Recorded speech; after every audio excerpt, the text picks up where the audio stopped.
ফেরোদান্তিয়া নামের এক বিশাল ও সমৃদ্ধ রাজ্য, যেখানে ভোরের প্রথম আলো ফোটার আগেই প্রজারা নিজ নিজ কাজে ব্যস্ত হয়ে পড়ে।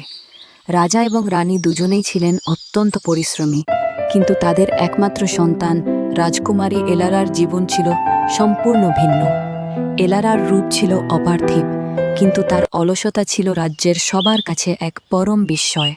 যখন রাজ্যের অন্য মেয়েরা বাগানে ফুল তুলত বা ঘোড়সওয়ারি শিখত, এলারা তখন নরম বিছানায় শুয়ে নাক ডেকে ঘুমাত। সূর্য মাথার উপর চড়চড়িয়ে উঠলেও তার ঘুমের ঘোর কাটত না। সাবস্ক্রাইব পরিচারিকারা যখন পর্দার আড়ালে থেকে সূর্যের আলো ঘরে আসতে দিত, এলারা বিরক্ত হয়ে বালিশ দিয়ে মুখ ঢেকে ফেলত। তার কাছে প্রতিদিন সকালে চোখ মেলাটাই ছিল এক বিরাট যুদ্ধের মতো। এলারার অলসতা শুধু ঘুমানোতেই সীমাবদ্ধ ছিল না, তার দৈনন্দিন প্রতিটি কাজ ছিল অদ্ভুত রকমের ঢিমেতালে।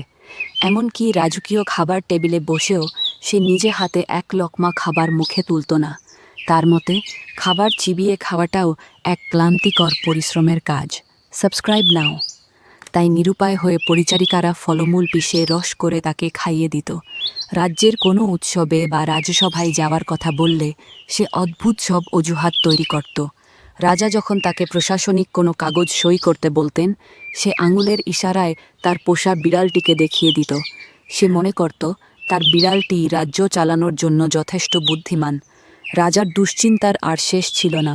তিনি ভাবতেন, এই অলস মেয়ে এটি কিভাবে কোনোদিন এই বিশাল রাজ্যের ভার সামলাবে। অবশেষে রাজা রাজ্যের সবচেয়ে জ্ঞানী ও চতুর জাদুকর মিরাবেলকে ডেকে পাঠালেন। মিরাবেল কোনো সাধারণ জাদুকর ছিলেন না, তিনি জানতেন মানুষের মনস্তত্ত্ব। তিনি রাজাকে অভয় দিয়ে বললেন যে কোনো জাদু ছাড়াই তিনি এলারাকে বদলে দেবেন। সাবস্ক্রাইব করুন। পরদিন ভোরে এলারা যখন চোখ মেলেল, সে দেখল পুরো প্রাসাদ যেন নিস্তব্ধ হয়ে আছে। সে বারবার তার পরিচারিকাদের নাম ধরে ডাকলে, ঘণ্টার পর ঘণ্টা বেল বাজাল, কিন্তু কেউ এল না। প্রাসাদের কোথাও কোনো জনপ্রাণীর চিহ্ন নেই। খিদের জ্বালায় এলারার পেট তখন চুই চুই করছে। বাধ্য হয়ে সে তার রাজকীয় বিছানা ছেড়ে নড়ল। টলমল পায়ে সে রান্নাঘরে গিয়ে দেখল সেখানে টাটকা সবজি আর ফল পড়ে আছে, কিন্তু তৈরি কোনো খাবার নেই। পেটের দায়ে এলারা জীবনে প্রথমবার নিজেই রান্না করার চেষ্টা করল। আগুনের আঁচে যখন সে রুটি সেঁকছিল, তখন তার কপালে ঘাম জমল। কিন্তু আশ্চর্যের বিষয় হলো, সেই পরিশ্রমে সে কোনো ক্লান্তি নয়, বরং এক অদ্ভুত মানসিক তৃপ্তি খুঁজে পেল। নিজের হাতে বানানো সেই সাধারণ খাবারের স্বাদ তার কাছে মনে হলো পৃথিবীর সবচেয়ে দামি রাজভোজের চেয়েও বেশি। ঠিক সেই মুহূর্তে রাজা আর জাদুকর মিরাবেল মুচকি হেসে সামনে এলেন।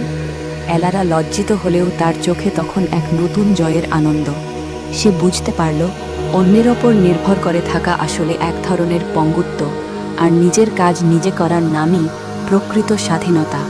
সেই দিন থেকে ফেরোদান্তিয়া রাজ্যের মানুষ আর কোনো অলস কুমারীকে দেখল না, বরং দেখল এক কর্মঠ ও বুদ্ধিমতী নেত্রী, যে নিজের শ্রমে পুরো রাজ্যকে আরও সুন্দর করে তুলল।